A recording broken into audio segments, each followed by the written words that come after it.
Tune in to our platforms every other Friday to watch the Exeter Biweekly Report, with recaps of recent events, updates from town departments, and messages from nonprofits in your area. If you head to our website, exeternh.tv, we invite you to sign up to our newsletter to receive monthly updates about new content, upcoming meetings, and more.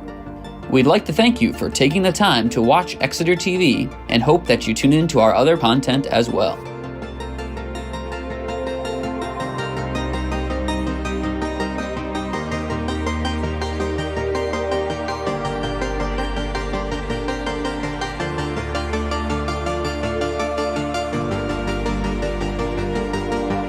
To the August 21st. I do. I wasn't bringing it to order yet, but I will bring it to order now. Okay, All righty. All right, so welcome to the August 21st Recreation Advisory Board meeting. Calling this meeting to order. We'll get started. I'm not sure if everyone had the opportunity while we were waiting to go through the minutes or if we need to table those. If anybody was able to read through them, then we can approve these minutes or we can table them to the next meeting. It's up to you. I would make a motion to approve the minutes of June 26, 2024. Okay. I will second. All right, we have a motion, we have a second. Any discussion? All right, all those in favor of approving the minutes, say aye. Aye. Anyone opposed, nay? All right. The motion to approve passes for the June 26, 2024 Recreation Advisory Board minutes to be approved. I'm going to run around real quickly for a roll call. We did not do that up front. If we could just do that real quickly, just so that when Joanna's doing the minutes for us, she can add them in. We can start. Jen, if we could start. Jen Harrington, board member. Mike Whistler, board member. Stephanie Papakostendis, board chair. Nick Norton, board member. Bob Dudra, board member. Dan Provost, board member. Nancy Belanger, Select Board Representative. Greg Beeson, Director of Parks and Recreation. Caroline Neal, Recreation Coordinator. Excellent. Thank you, guys. Appreciate it. Doesn't appear that any public is here for comment. So we can move down to recaps. We did the minutes approval. Yep. Down to recaps. Our RFQ for 10 Hampton Road. Thank you, Mike Whistler, for sitting on the committee. That's fine. We received 4 submissions for a request for qualifications to for the 10 Hampton Road renovation project. 4 very qualified firms. And thank you, Nick, for sending some questions as well. It was a great day, 2 days that we conducted interviews. We did ultimately select Hampshire Development Corp. Out of Exeter, New Hampshire, as being our CM. And in our negotiations with them, they actually recommended the town hire an OPM, Owner's Project Manager. So we are also engaging in the contract with CHA. I don't know what that means, but but they are the same OPM as the new public safety complex there. It's going to be built out on Epping Road. So we're dipping in because they did such a great job in their qualifications and picking them. So we're just wrapping up, hopefully in the next few days or early next week, a contract with both organizations. Select Board has approved them, but we had some things to work with legal about just to make sure everything is properly vetted. But we're excited. We still are projected to start the demo and design phase in September, and with a projected completion date of early June. So fingers crossed, but as we know, and Mike can attest, any construction project usually runs over. So if we can get in there by September, we'll be happy, but the project needs to be wrapped up by August. We do have an opportunity that just came in yesterday that if we experience any delays, we have up until December 31st of this year to file for an extension, a 1-year extension. So in case we start getting in there and we discover something that we can always file for that extension. So that's the good news that we just got yesterday. So we're very happy and excited. And so we will be conducting I call it groundbreaking, but a ceremonial sledgehammer to a couple of the walls. That way, we're going to have the select board there. We'll invite you, your folks, our senior council, and the CM and the OPM there, just to kick it off, and then full bore. It's because the Community Development Finance Authority wants photo ops and wants to have photographic evidence throughout the whole project. So having that kickoff, and then we'll hopefully wrap it up in the end or in June as well with a grand opening with the select board and yourself to get people to come in and break it in. So that's my 5-minute recap on that one. Awesome. Any questions, guys? Just a clarification, June of 2025, you hope to be completed? Complete and moving in. Yes. Perfect. Thank you. Yes. Thank you. Greg, when are you targeting the ceremonial sledgehammer? Some point in September. So it'll probably be, we'll figure it out, because I know obviously we have 2 teachers here and some people work, everyone works. So we'll have to figure out a certain date. I don't know exactly how that usually works. I'll probably pick Melissa and Russ's brain on what works best for everyone. But hopefully we can get a few of you there. It's a good photo op. And if you guys, as it gets closer, especially for the teachers, if you guys have dates that don't work, let us know so we can make sure Greg knows so that we can plan around that. So we'd love to have you all there.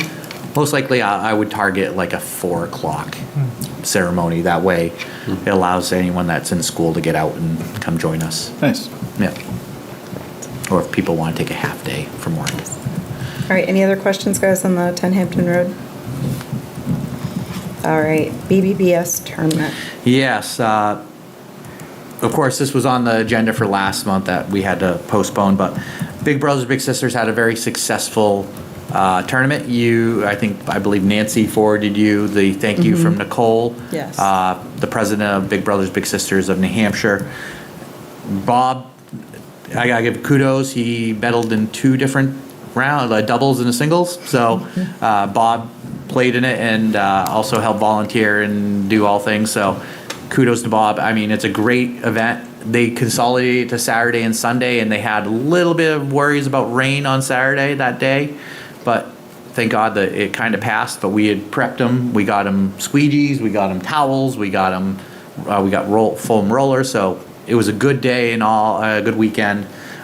We saw a very positive income and revenue at the pool. It didn't affect pool attendance because it was also 85 degrees most of the time, so it was a very hot weekend. So I mean, both the pool and the Big Brothers Big Sisters tournament can exist. So that's the one nice thing. And been having them eliminate Fridays to eliminate any congestion with camp was a great thing. And I think they continue to want to work with us, and we continue to want to work with them because we share the same mission of trying to enlighten and bring quality of life to some youth. Awesome. Thank you. Thank you, Ben. Did you want to say anything? May I? Yes, of course. As I understand, this is the largest pickleball tournament in New Hampshire. And it raised, as I understand, over $50,000 that stays within the state of New Hampshire for Big Brothers Big Sisters. That's great. So it puts Exeter on the map. I know the tournament director, Joe, he has a lot to say about it because it's good, easy parking or access to parking, a number of courts, but there's one little thing that he obviously did mention, I think you're aware of, and I know I've been on, and that continuous improvement in the courts. One thing that stood out was if we can, maybe between now and next year, maybe repaint the lines because the lines are sort of hard to see in certain areas. So if we freshen them up, just again to do some small improvements. No, in the long term, you're looking at long term in terms of upgrading the pickleball courts or the courts, but maybe some little things that just help freshen it up. So next year, again, people will see that we're trying to improve in small ways. So, but thank you for all your help and Caroline's help on that. That's not something that we can set up the robot for, is it? Or it's different? Can we use different kinds of paint in that and have the specs set up for that, or is that different? Yeah, no, that the paint that we use in the striping robot would not work on the Okay. boards. It would wash away. So we need to, and I have, and Bob and I have been going back and forth. We've reached out to several companies to get a quote on just updating them, and because it's been a very good year for pickleball. So that's one thing we could probably afford, is just having the lines redone. Other stuff I don't know, because it's really expensive. But we are also, while we're on this, is seeking out a grant to get a couple rebounding boards. If you know the wooden boards that people hit off of. So it's actually a tennis grant. So USTA. So they're really expensive. They're about $4,000 to $6,000 depending on the material you buy. We're looking at more of the higher end ones, the poly ones that won't rot and actually dampen the sound. Because if you get the really cheap ones, it's like a hollow sound. And if anyone follows the news, pickleball still continues to be problems with some different neighborhoods. I think we're fortunate enough at Fort Hampton Road where we have the white noise of 101 that dampens it. And our pickleball program is very successful. I can stand by the concession window and there could be 200 people down playing pickleball. I can't hear anything. It's not echoing up anywhere. So I think we have a good spot in Exeter. That's Yeah. good. And if I may add, the rebounding board that I mentioned, that you're looking, both tennis, as I understand, both tennis and pickleball players just it's a big board that you just practice hit against. Yeah. Yeah. And so it's both for tennis and for pickleball players that want to practice while they're there and spend some time. And boy, that's encouraging. Really, that would really be great if you can initiate getting the lines painted for next year. Yeah. That'd be super. I found 3 more companies that fellow colleagues around New England have recommended, so I've reached out to them, and hopefully one of them will respond. But as of right now, they're all in full bore trying to get their 2024 projects done and wrapped up, so that's why I want to get on the early 2025, because that's a nice thing. That one we could do when the temperatures are slightly cooler. It's not the same surface. It's literally a paint that they put on there. So, and we would do it in-house, but we'll get to it in old building business, but we are short-staffed again, so. Okay. All right. Any more discussion on the Big Brothers Big Sister tournament? Thank you so much for putting that on and for putting it together. The write-up was wonderful. We're so appreciative and blessed to be working with such a great organization, so thank you for continuing it going. Discussion items, we're moving right along, not a whole lot tonight. Planet Playground, additional fundraising. Well, this one I think will be a very good discussion and very educational. I think in June we talked about how the different functionalities, how we can do fundraising. And I reached out to our lawyer, the Mitchell Group, and got very educated on municipality fundraising. Now, we are allowed to do fundraising, but it has to be certain ways. It is recorded as unanticipated revenue that if we were to raise X amount of money, we would go to the select board and they would approve approving how we spend the unanticipated revenue. But at no means can we use a third party. Except a friends group, but I'll get to that. That's something that, again, I got clarification on. So previously at the last meeting, I'm like, there's a great crowdfunding opportunity, and I think I sent it out to everyone. Well, you're not allowed to use third parties that will profit off of said fundraising as a municipality.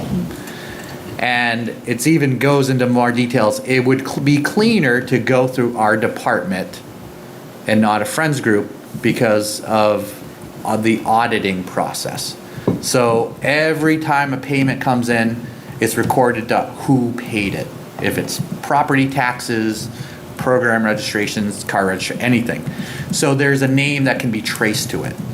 And having said come through us, now it's a little more transparent, like, we cannot accept an anonymous donation, because there was actually a court case that someone tried to donate anonymously to a town, and that was not allowed by the New Hampshire Supreme Court because of transparency.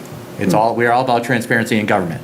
So that being said, we can hire a web designer to design a website that will give us the flash that we're looking for of a thermometer that goes up and down, or we could just basically make one out of plywood and paint it and and Put it in and town, no joke. Yeah, and put it in front of Planet Playground, in front of the rec park.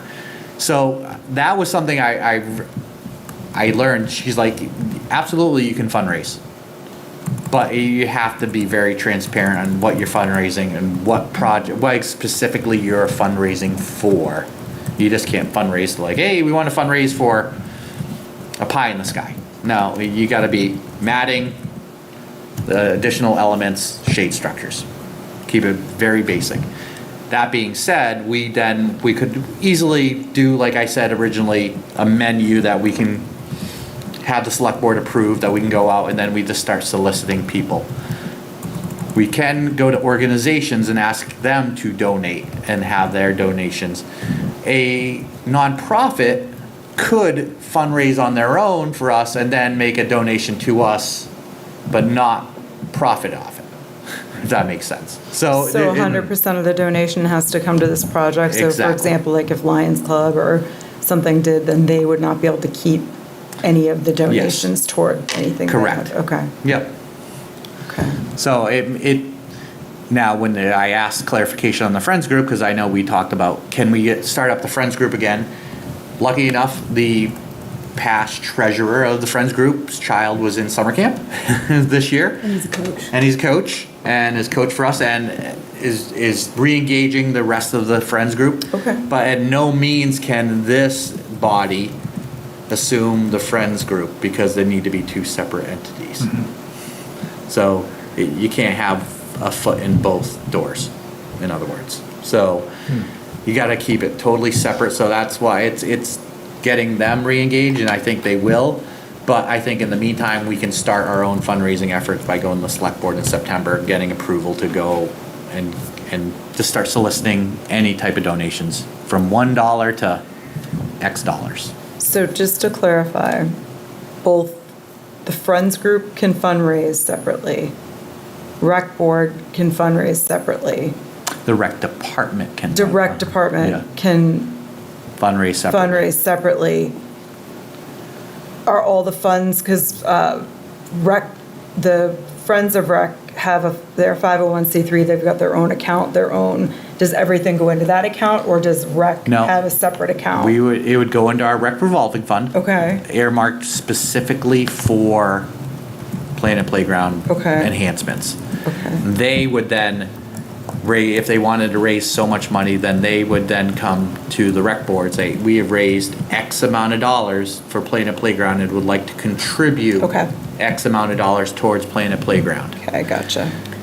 So they do it's like a To donation. them first and then to the select board. 'Cause They the do a select- donation, right? A donation, Okay. just to present it to you, and then they would go to the select board and say, we're going to the select board to present them with X amount of dollars. Perfect. Select So board we is the accept. final say on accepting donations. Okay. I don't know, because they do have a lot to do to catch up on, like they have to re-register with the state, they have limited funds, so that's why being proactive as a department to do the fundraising first, I think, is our best bet. Instead of trying to recreate the wheel and wait, because that could quickly go by. As it is, it's already August, and we were talking about this at the end of June. Right.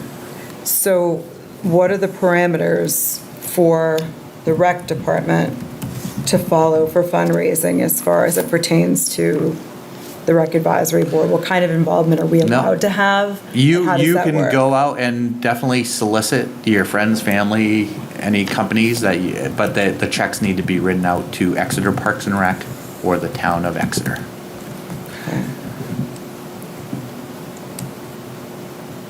Craig, can you remind me of two pieces of information? How much money are we trying to fundraise for? $140,000. 140. And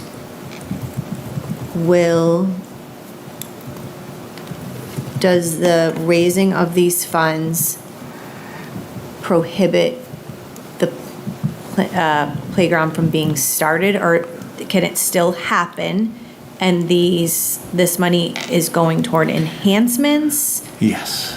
So, answer is yes. Okay. As it is, we can, without even doing any fundraising for enhancements, build the playground. It's completed to specs of the state law and meets all the criteria of our Land and Water Conservation Fund, which we'd get funds from. Any enhancements we can do on our own. So even if we don't meet our spring deadline, we can continue to fundraise until we do, and then do those enhancements after. There wouldn't need to be retrofitting of anything that's No. installed. No, especially the mats, Yep. Dan, are literally going to go over the wood chips. Right. So we're going to still put, in the design, wood chips are still going in the middle. And you would leave an area for that seesaw. I forget what the Yeah. device is called. That area is already cleared out and has a spot dedicated for it, so we can easily go in there and have the contractor come back. It's just closing the playground for a day or two. Right. And then putting it in. Have you prioritized which order? Like, if we got $80,000, do you know? Mats first. Yep. Mats would be definitely first, and possibly shade. Yeah. Because I think the Alta could definitely go in anytime we want. Because the mats would make the full surfacing ADA, and I actually just got a call from a resident about the new surfacing at Main Street School and asking what we were planning on doing at Planet Playground. I explained we were doing pathways, and they were thrilled, and just because they were, and I haven't been there, and I haven't talked to Rusty at the SAU, but they were put off by the smell of poured in place.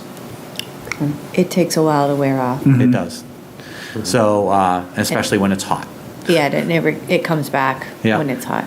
So that's the one nice thing with the mats. Yeah, it does, just like the poured in place smell, because it's a rubber mat, but it does wear off, and you go to Planet Park Street Common now on a hot summer day, you can't smell anything. So that's one of the things. So told her it wasn't in our budget anyways to do the full poured in place, because nor do we really want to, because of the cost, because she even understood the cost of repairing it that Mike has brought up several times. So the fundraising can be as broad as improvements? Yep. Doesn't have to be defined. And well, we would define, these are the enhancements we want: matting, shade structure, Alta, and then go from there. I missed last month's meeting, 2 months, 140,000. So this is just improvement to the existing playground. It's improvements to the design that was approved by the voters. Well, last. enhancements, right? 'Cause it's not improving anything. Yeah, Right? it's You're an building the new enhancements. playground. Yeah. And then these would be additional enhancements. Okay. Yeah. Thank you. One of the things that we've talked about, Bob, is the pathways meet the letter of the law for the state of New Hampshire, where all the elements that are ADA accessible have a pathway to it. It goes to the structure, it goes to swings, it goes to the zip line. But the matting would allow anyone to be able, like, if I was in a walker and I wanted to traverse from one end to the other without going around the whole pathway, I could just cut right through. So it kind of gives it more of that, and it also, in the long term, will stabilize the wood chips. Okay. That's one of the enhancements that really are the attributes of the mats. Because we consistently, as a parks department, need to go in.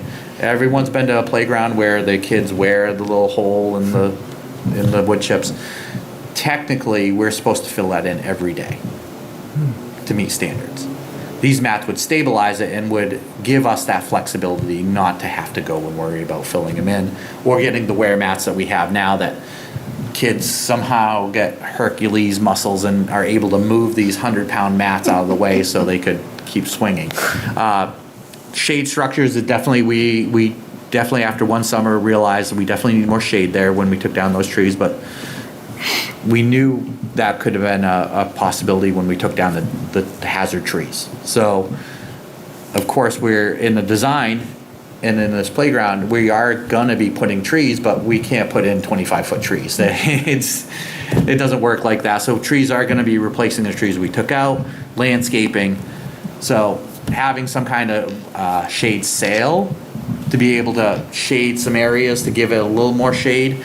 And then, of course, the Alta is just another enhancement that just adds another ADA element to be able to the kids will be able to go up there in wheelchairs and be able to swing on it. So just trying to have as many opportunities for children with disabilities or grandparents to be able to roll onto anything and enjoy it and have a good time. Not to minimize the mats and accessibility, but I think from fundraising, I think focusing on shade would be really valuable, as we all had kids in the summer and it's hot. And I think that would be a good thing to focus on for fundraising is shade. Well, and in terms of, you look at the dermatologists in town and you can say, wouldn't it be nice for, is it Optima?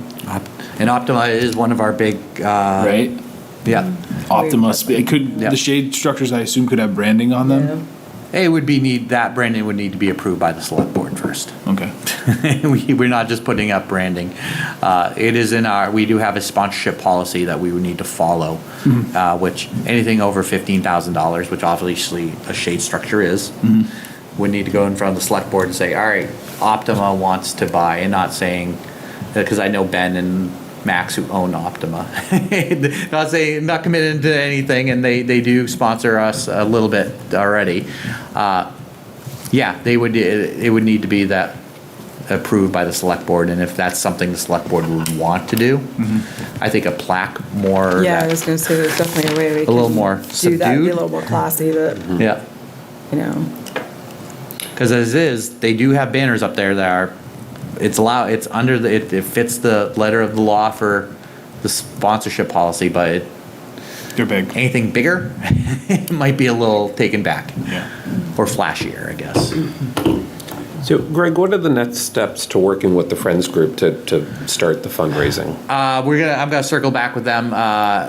One of the gentlemen is on vacation currently, so he knows I'll be grabbing his ear and really getting it going again. But the possibility just to have it go through us is just as easy, Nick, to be honest with you. I do have several organizations interested already, and I have several meetings to attend to show them and talk about the enhancements. And they're all these organizations in town are very interested in seeing, especially one of them said, we want to have a legacy in this town. And anyone, I think we talked about this in June, anyone has their opportunity to be affiliated with the Brook does very well. So they have the capacity to help in any way. One of these groups actually debated when they've been very generous in sponsoring scholarships for us. They debated at the meeting, can we just sponsor all the kids? And they settled to 2, and we'll take 2, but they want to make an impact on the community. So I mean, the opportunity's there, and anyone that's willing and want to come to any of the meetings with me, that if you're available, I have meetings from the Women's Club to the Rotary to the Lions Club to the You put that car schedule out dealers. to us tonight I will or do a tomorrow? whole schedule for That'd you. be great. And that way, if anyone wants to attend, some of them are in the middle of the day, but most of them are evening. And just having someone come along. I have a PDF that I'm shipping out to the sign company to have a banner put up with a coming soon. Put it up at the rec park, so that way it gets more people excited. I did have a number of people reach out to me because we did have to, deactivate or take apart some of the elements this summer that had broken. And they were worried we were already starting demo. And we're like, no, we're not. we're doing something that we need to do, because once an element is broken, we have to take it out of service. And unfortunately, the way Planet Playground is built, it would have been very difficult to even repair these. Everyone knows the chains that kids climb on. Well, when they break right up next to the wood, the chains are wrapped inside the wood platform, so you have to take the whole platform apart to reattach it. So it was easier just to cut the chain, get rid of the sharp edges, and do away with those. Just a question on the rubber mats. Do you have a specification on that? The reason why I asked, one time I worked for B.F. Goodrich from Akron, Ohio, and I was involved with rubber. So I'm just curious. I will send you all the specs, Bob, because Okay. maybe you'd have a good, these mats are been approved through the Massachusetts Architectural Association, who oversees playgrounds, and in Massachusetts, that's where the state of New Hampshire modeled their state law after. It needs to be solid surfacing to a point where it needs to be ASTM, and I do not know what that means, but it's a Right. academic thing, and it has to meet an impact resistant. And that is when we get the mats, that is the perfect community build, because literally it is Legos. We're gonna put them together, zip tie them, Right.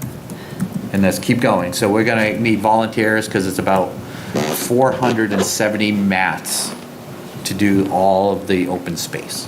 Okay. Yeah, So that's a good community service day to get people out and get the community involved. And of course, other fundraising efforts, benches, we always have a memorial bench program. I just sold 2 recently. We also have a memorial picnic table program, so those that may want to contribute more will have that opportunity as well. The select board has approved that. That's a program we've had running for several years, and especially with the moratorium of not doing memorial benches on Swayze Parkway, they come to us. So, and I have a number of benches I still need to replace throughout town that are from the 1990s and 80s, so. How much are the benches and how much are the picnic? Benches installed, 2,900, and people gasp like, oh, 2,900. It's in perpetuity. So, once you buy a bench, it's on the town after that if it breaks. So, but that gives us a little flexibility, so we can build up a coffer to replace said benches. You talking those metal benches? That's the metal benches you see downtown. $2,900. Those aren't going anywhere unless a tree, an act of God, falls on it. The plastic benches are more affordable. They're about $1,200, and those are the benches I envision for around Planet Playground. They're a little more comfortable, recycled plastic. Same with the tables. Those tables are extremely heavy, so once we set them up, you're not moving them. So a nice placket could go on there unless we have the little lifts. The picnic tables are about $1,800. And then, not like we do this at Rec Park, but we do have Powder House Point benches for those that watching at home, where you can get a granite bench. They're about $2,600. You have to engrave it. There's only 6 allowed per the select board on Powder House Point. We've had 3 installed, so a 4th was just ordered. So we'll only have 2 left of there, and soon we'll be supplementing in between those benches with some nice blossoming, deciduous local trees. So that's the goal, to give a nice picturesque backdrop. And the cost on all of these is engraved? They're all engraved? All come with an option for engravement, up to 32 characters. Well, that rules anyone in my family out, I guess. Jeez. They gotta change the whole bench. That's a bummer.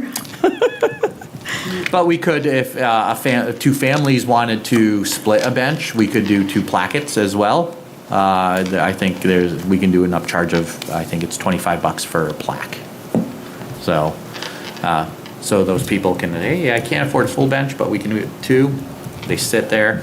I have a listing, and I'm actually looking at a software that will track memorial benches and stuff. So besides checks, what's the planned conduit if an individual wants to donate money? Or is there Is that to be determined, or partly I'm asking so we can get the word out, like, hey, if you have, $50 and Yeah. you don't want to, plaque or anything or something like that, like what's the best way besides writing a check and mailing it in? Check or credit card. Okay. Can But we take the credit cards? Credit card, they would be paying a fee though. So Okay.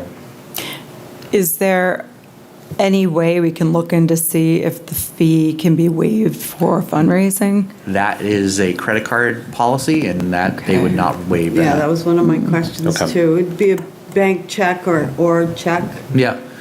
Because if you have a bank check, the idea is we're supposed to know there's going to be an attached name to the Yeah. donation. Right, for the Yeah. So transparency. there would be with the credit card, but there's the fee and the town can't absorb the fee. So Yeah. it would be, I'm thinking more of a. Check or cash. Check or bank, well, cash, I don't. Cash, we can go right through our Do they- system still, and Do they we. have to fill out a form on who donated it? You said it has to be. Well, their name would be in our system. Okay. So they have to always. So they get a receipt. Yeah. and They get a receipt that says. Yeah, no, that- I just wanted to Oh, make yeah. sure, because that was one of my questions about, the credit cards are a tough one. Yeah. Is there a kind of an online, like a Venmo or something like that that can be set up, some sort of That. donation site No, or? it needs to go direct like that. Again, that's a Venmo is making money, even though we Okay. use credit card processor, Venmo would be Gotcha. making money Okay. off of that. So it has to Okay. come directly through us or a large donation that the select board accepts. Okay. So it tied our hands, but it's still exciting because we Right. can do the fundraising. If we were a nonprofit, not a problem. We go with the crowdfunding organization. We put the glitz and glamour in it, like, all right, come here, fundraise. But unfortunately, we're a municipality. But that's a good thing because we're also improving quality of life. And as a Parks and Rec, that's one of our missions, as you all know. So we have that opportunity. And again, I'm not going to, if a family has $1, we'll put them in there, give us $1. If a family wants to do $50,000, God bless them, I would take that too. So, I mean, Children with their piggy banks. we will take anything, knowing that it's not the most glamorous thing we're asking for. It's not like, they already know they have the shiny playground coming. But we want to enhance it even more and make sure it meets everything. Honestly, I really wish that we could have gone a waiver and gone the mats the whole way. But unfortunately, with the Build America, Buy America, and the National Park Service not giving any waivers, our hands were tied. But we still have that opportunity. So you mentioned that you have the PDF and the visuals that you used at the presentations. Are you thinking that you'll blow that up for the visual for him? Okay. I was thinking, And that's the enhancements as well, not just the park, not just the playground? just the playground as it is, because he didn't want to put the enhancements in there because we don't want to advertise what's coming if it's not. But we can blow up the individual enhancements, like, this is what we're fundraising for. So That's what it's- I'm thinking, Yeah, right? it's going to be like, this is what's approved, Yeah, we could add this. Separate category. Yeah. yeah. When will the materials be available for us to start to solicit? Because we'll need things to bring in to. Early September. I'm going to finish it up. Nick sent me some good taglines to go on that brochure. It's not but I want to go in front of the select board first in September and get their blessing to start a fundraising effort and with the estimates. So here you go. This is how much it's going to cost. And this is what we're trying to do. And this is how the community can help. And especially once we raise enough money for the mats, we need hands and bodies to go out there and move the mats and put them in there and just work together as a community to make that surfacing solid. Love it. And just a reminder, the mats are at Park Street Common, so if anyone wanted to check them out in person, they exist at Park Street Common. Yes, thank you.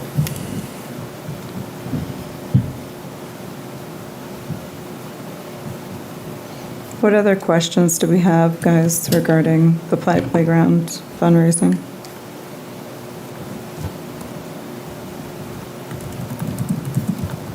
So our next meeting would be when we'd have, September, so hopefully by then, I will have select board approval. That's what Then I I was can gonna hand out all the materials or I'll have them available earlier. can we plan to have it by then? Yeah, but I plan, because select board have 3 meetings in September, Nancy, if I remember right, Yeah. Monday? Yeah, the We have one trifecta. on the 3rd, we have one on September 3rd. 16th? Yes, we do. So One my, on the 30th. my plan would be either the 3rd or the 16th, depending, but as you know, we're gonna be very short-staffed very quickly in the next week or two. And then, so David actually will be back from his extended leave, honeymoon, on September 9th, so. Your next meeting, if it stays true to form, I have it in my calendar as Wednesday, September 25th. Yeah, so if we can have those approved into us, we'll be able to start jumping on that. And one of the things that I think, once we got approved and getting more literature in hands, is having a rec advisory board member down there on our Halloween parade. I know Mike has judged a number of years in a row. Just having a table with, this is what's coming, this is how we can use your help, and that way we get more people, maybe have it. I'm not putting a jar out because obviously I don't want to deal with that cash because we need Right. to have the transparency of knowing who donated, but here's the opportunity, and have a form that you can hand out to people, like, all right, here you go, here's the brochure, here's the form. You can mail a donation into Parks and Rec, or you can drop it off. We have a mailbox here, we just need X, Y, and Z.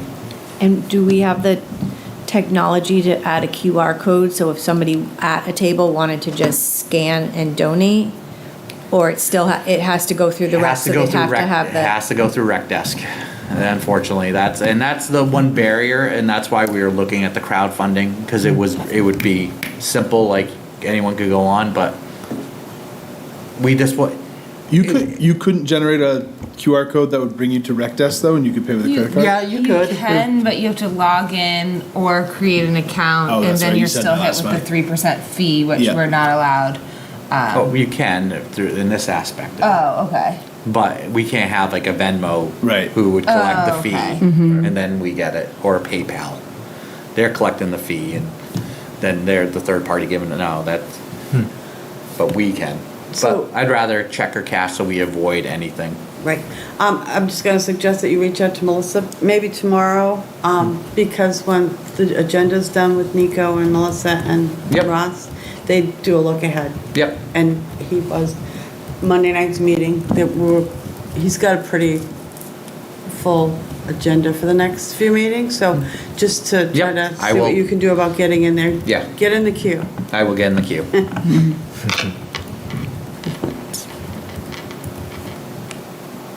All right, what other questions do we have, guys? Good. All right, thank you for all the updates. Looking forward to hearing how that goes with the select board and being able to jump on that. New business. What do we have? If you didn't tune in to Monday night's meeting of the select board, David and some of our members of our senior council came and presented to the board, gave an update. We have confirmed, and it has been approved, the select board approved accepting the grant on Monday. So we did get $30,000, and with doing that, working with Assistant Town Manager Melissa Roy and David, we have put in a request in the budget for a part-time senior coordinator that a percentage of their salary of the year will come out of the grant. It's for 30 weeks. Really 29 hours. 29 hours max, but really it's going to be closer to 25, so we don't get close. I just pointed out the Yeah. 29 because it said in the memo 32. Yeah, I think, 32, 30 or yeah. 32. So it is was 29. corrected at the meeting. And reason why it's not 32, at 32 hours, we need to, as a municipality, offer benefits, and that would really jack up the price. So it was a great presentation. One of the things that we did pivot on CIP in discussing with Melissa and the planning board is we have put in for CIP a ADA accessible bus for this year, and because we pushed back the tennis court for 1 year, or the courts for 1 year, because we are still waiting on some estimates to come in, and we really want to hone those down before I go into CIP. So that's one of the things, and they're looking at alternative funding to help maybe get this sooner rather than later, not having a warrant article, but that's something that's Being worked out. So stay tuned on that one. So that's some good news. But the senior council was great. They're talking about the justification why we need a senior coordinator. Not only do Caroline and David do an outstanding job with our seniors, but they also have other roles they play in the organization. So having someone dedicated just for the seniors, even if they go on one trip a week and they're in the new community center 3 days a week for their 25 hours, there's someone there that can greet them. We're all there to greet them, but sit down with them, socialize, run activities, find out what they want, schedule speakers or any type of thing that we can get, and have someone there that is designated just to be in there, be there for them.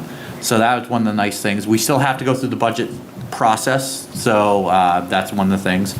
We did, because obviously after the evaluation, we did evaluate our budget proposal, so we put in a budget proposal. We did not put in for the full-timers that we had voted, for the fact that we don't want to burden the taxpayers. So we are asking for a little bit more of contracted services to offset that for a year or two until the select board decide what's the next step they want to do with the Keegan report, because as we know in the Keegan report, not only the senior coordinator is mentioned, but also parks staff. So that's something the select board needs to know how to phase it in over time. So that's been the new news. What else are we? Can I just add Sure. something? If you haven't seen that part of the select board meeting, it's around 7:20, 7:30. Those women came prepared, they had smiles on their faces, they were so positive, very firm on what they're looking for. It was really a great part of the meeting. Yeah. So I encourage you to watch it. because- Especially, there's actually someone that attended that wasn't on the senior council that attended because she was friends with someone on the senior council, and she just moved here from New York. Her husband is disabled and goes to the senior center, but only can be there for about 2 hours before kind of the Meals on Wheels starts wrapping up. So having an opportunity to go to 10 Hampton Road for more socialization is Yeah. important for her. Yeah, and for her spouse. And they did their homework. They went to other communities to see what's being offered for the seniors there, so they've got ideas. Nice. It really was a great presentation they did. All of Monday was a great presentation. It really was. Yeah, because we had a Eagle Scout come in who's going to be putting a collection box for American flags in front of the town office.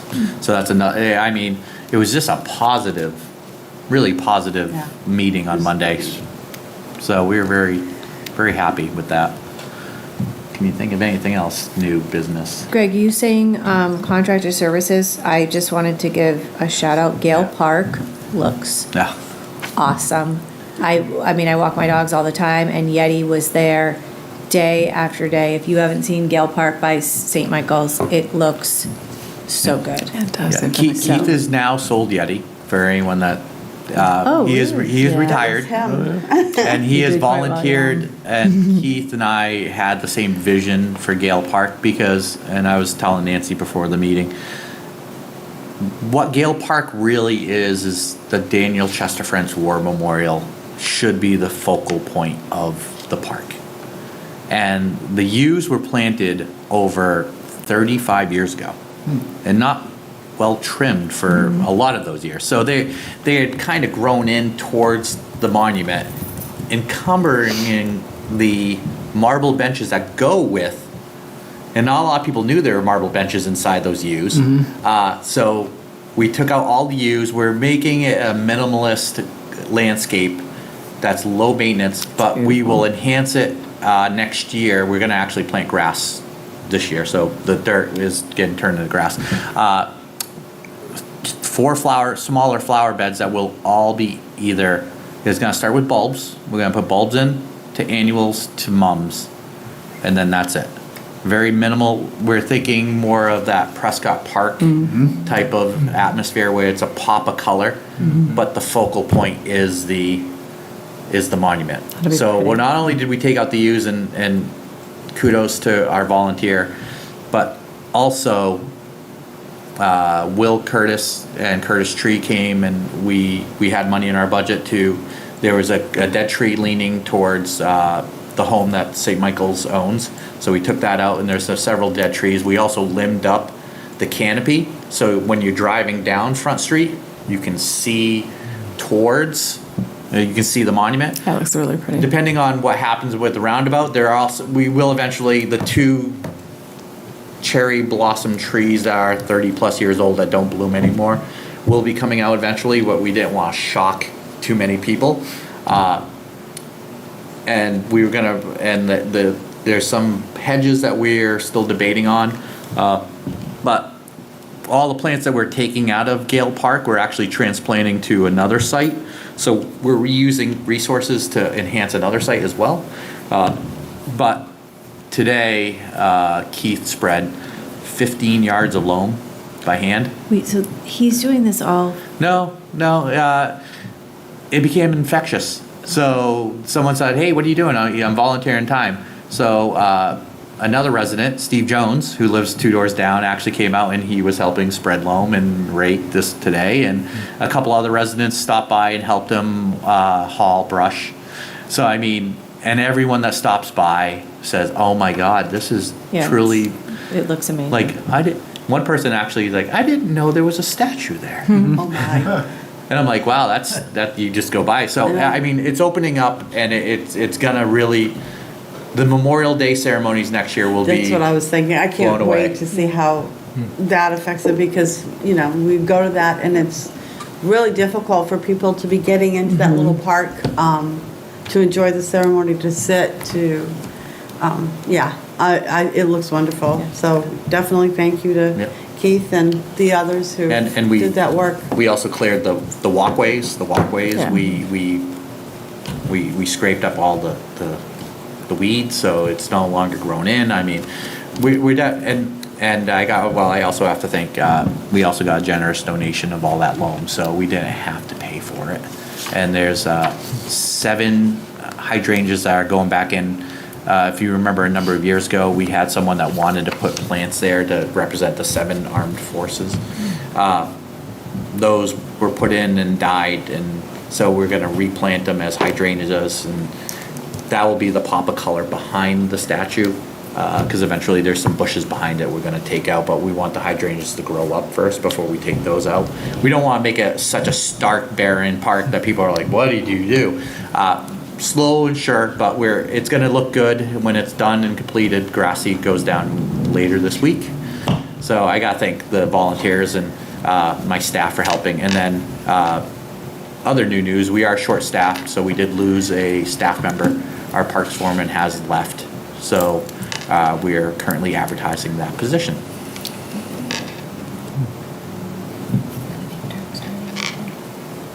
That's full-time, part-time? That's a full-time position. Full-time. Yep. My annual end of summer shout out to these guys. I mean, camp was highest numbers, right? I mean, camp was awesome. It was so hot in July. The pool was, we were reaching capacity. I think we had good numbers in the concession stands. So just, again, an annual shout out to these guys and David, who aren't here. All the new, all the staff, seeing some of those. Some of my, student of mine that I've seen through camp is now was a CIT this year. And so, as usual, they just did an amazing job with, again, so much more that comes on their plate from June to August. I think it's really, I have to say it every single year because I'm always just so amazed. So thank you. And Great job. In addition, when we had the heat wave and it was a holiday and they were closed, they Yep. managed to get people who were willing to work that day to have the pool open for cooling down. That was a great thing for our community too. Yeah, they do an amazing job. Absolutely. I will agree. And for any community members looking, why do we end camp so early? We have them for 8 weeks. Technically, by law, we really can't go beyond 8 weeks, and we don't have staff to do camp beyond 8 weeks.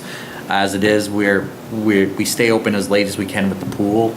August 19th was the last day of the pool, but so was Peterborough's and Manchester's, and I mean a number of municipalities, because we were all in the same boat. We rely on college kids, and colleges are starting earlier, and high school sports are starting earlier, and it's a great, we get it open as late as possible. If we had our own indoor pool, we would have built-in staff, but that's never going to happen.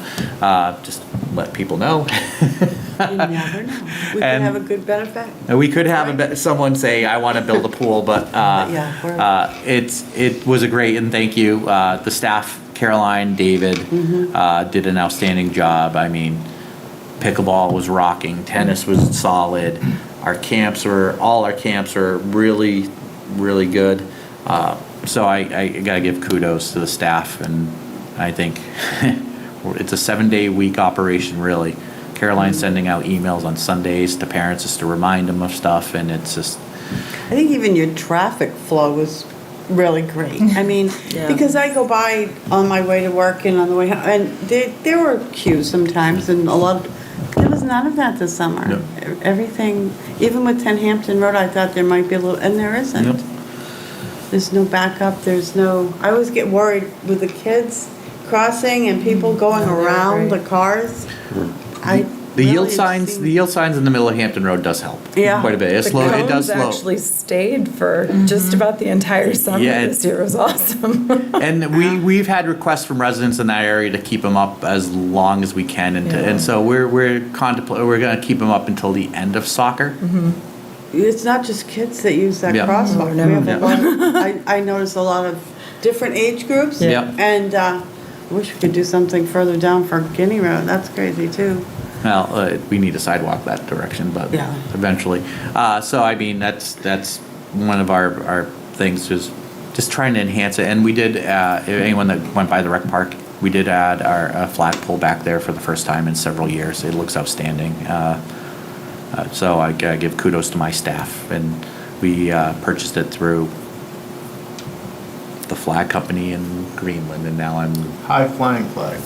Thank you. Well done, Mike. So, I mean, it looks great. We have the American flag, a POW flag, and the state of New Hampshire flag. So now we have one. Because our goal eventually is having flags in all of our sports venues as well, like having a flag up top. So when youth soccer or softball have a game, they can, when they do the Star Spangled Banner, they can actually look at a flag. And same thing with pickleball. So, I mean, eventually we'll get there, but every other year probably. It takes us a while to get them. They're not cheap. Awesome.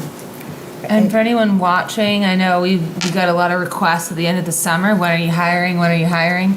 We start hiring in January for our seasonal summer positions, both at the pool and concessions and at summer camp. So definitely reach out to David or myself in January for applications for those, and we begin the interview process in February or March. And those also looking at home, soccer is full. We understand that people have missed the deadline, but again, we are up 30%, 30, 40, quite a few people. We had 288 last year. And we're up to over 300 this year. I think we're up like 8%. Yeah. But youth programs in general have grown 30% last year. So, I mean, we try to accommodate as many as we can, but it comes down to the logistics part. So, the fields are well used, and we have to squeeze in every ounce there. Field prep for soccer started today, so our first fields got lined today, and they'll continue to be lined throughout the throughout the week and until next week. And within September 7th is our first games at the rec park for soccer. And that was by the robot? That was by the robot. Yep. I have to watch it. Yeah. Give a name to that guy. Did we give that one a name? We gotta get And that oh, one. I actually, and the mowers are up. Oh, Yes. are they now? Yes. I forgot last time since we last met. Yeah. We finally had all the mowers installed in July. So you drive by Brickyard or the rec park. Feel free to go on up. Brickyard is a little more visible from the road, so you can see it. But they mow every night. They start at 9 p.m. So they haven't started mowing yet. They have little headlights or anything? They have little headlights. Yep. Did we pick a name? We did. I just haven't told you what it is yet. Okay. We let the kids at the Lollipop Festival submit names, and then on Friday, the last day of camp day, where we are going to be putting out a survey once we have the first name officially put out to let the general public, and then we will come back to you with a number of names to name said robots. They have to be appropriate, obviously, and we can order little stickers with their names on them to label them. So yeah, I mean, the efficiency of these robots, we have now learned that every 3 weeks we have to change the blades, but they take 10 minutes to change the set of blades. So in 1 hour, we can change all of the robots' blades. How much is it to change the blades? $18.99 for 3 of the robots. Which is for 3 of them. Oh, Yep. that's not So bad. the blades can't be sharpened then. Nope, they're almost like the size of a box cutter blade.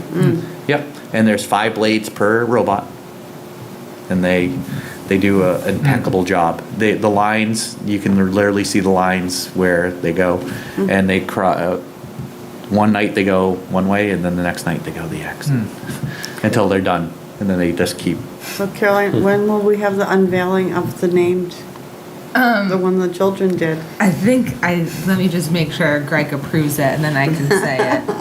Oh yeah. It's going to be Sir Han. It's Camp Han? It's J-A with the 2 dots over Okay. it, and Where did you come up with that? That's it's like fascinating. a camp my God. legend. So Okay. that's what they have selected. I was thinking Molly the mower. So we got some interesting selections. Spell it for me because I'll, It's spelled Jan with 2 dots over the A.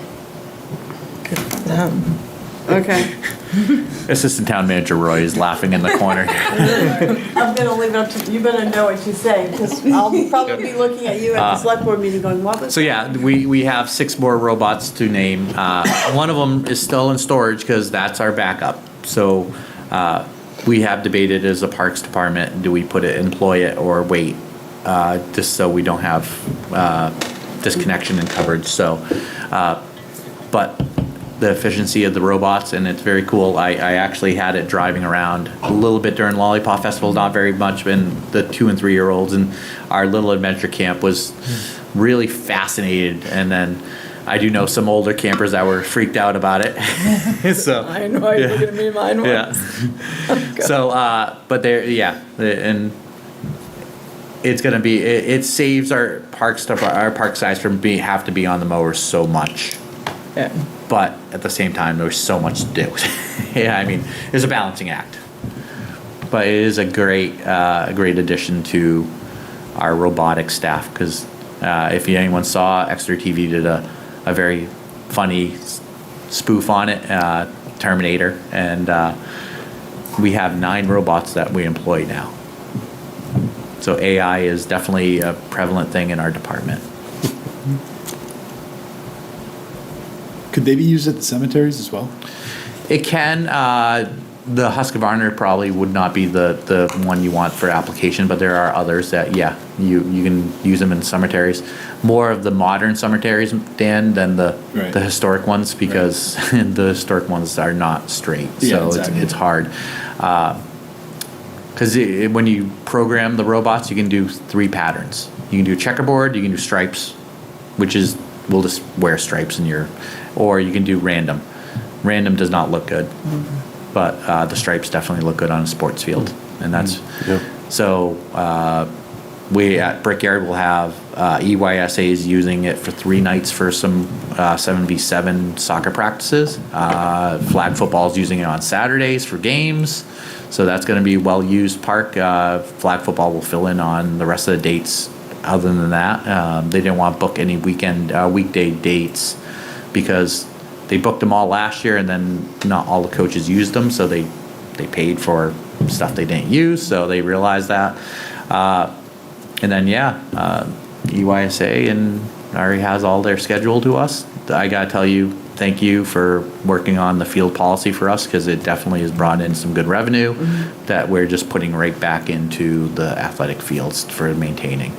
We will be overseeding this fall and aerating ourselves because we have that now for our equipment. So that we're looking forward to bring it, and then we're also going to be testing out, especially at Gale. We're using it as we're going to get masonry sand and for leveling the turf, and so we're going to get a ton or two to put down there and level it and make it look good and have a lush lawn at Gale Park.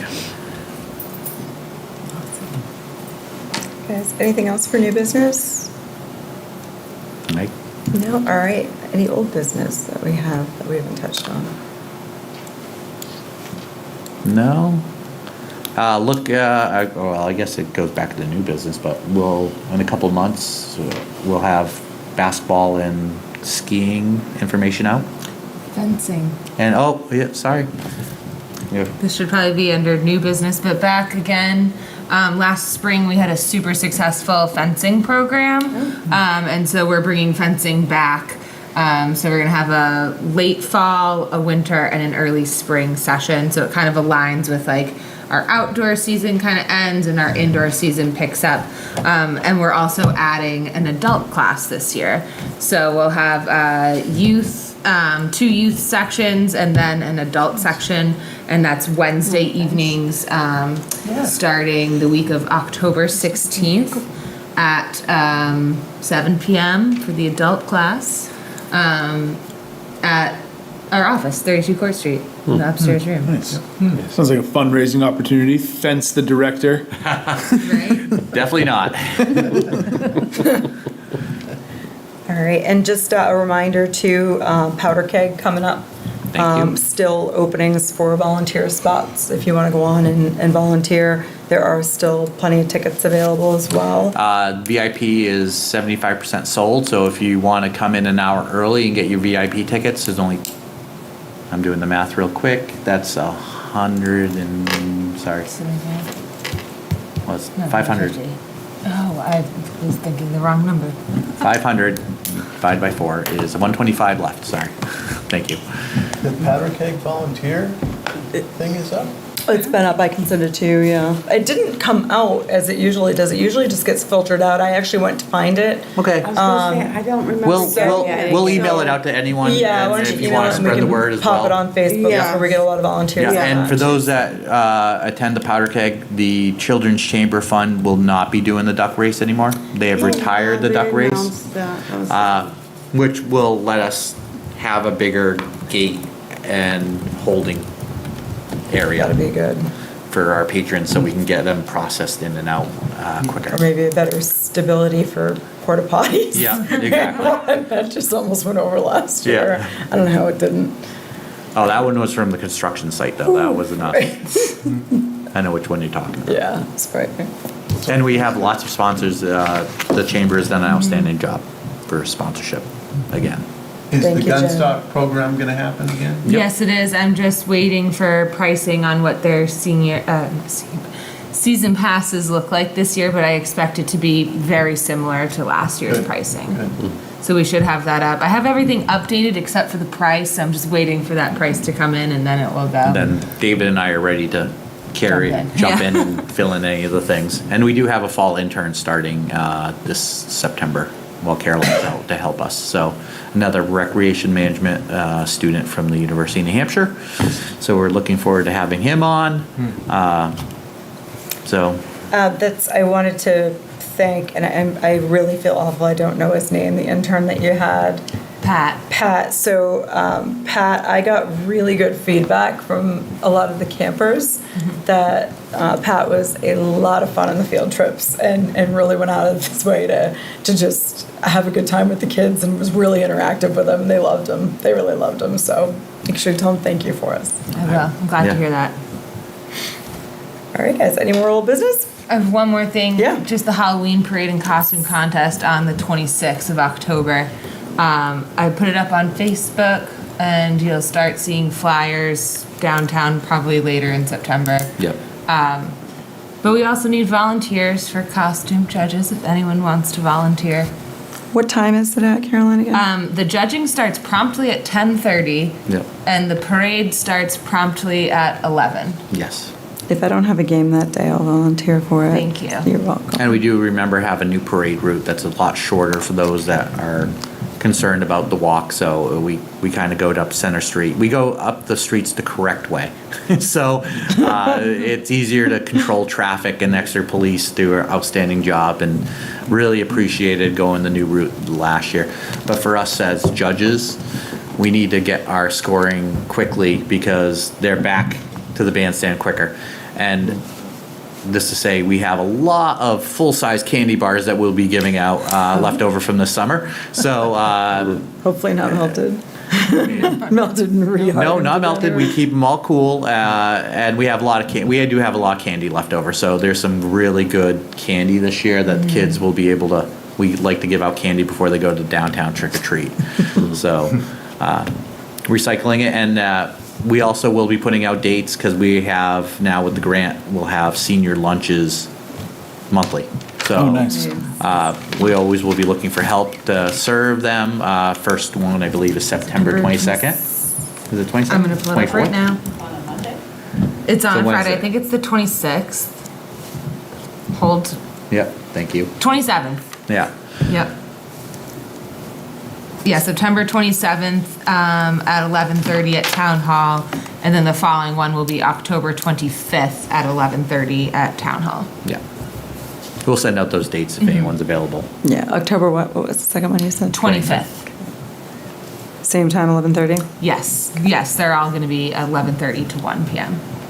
Join me in judging the costume. Love it. Now, my last question before we adjourn, Mike, was, so will you be dressing up to judge? No, but I will judge. I'm not As long as going there. David Tovey wears the Ricky Bobby. Ricky Bobby. I think we can convince them. All right, guys, any other old business?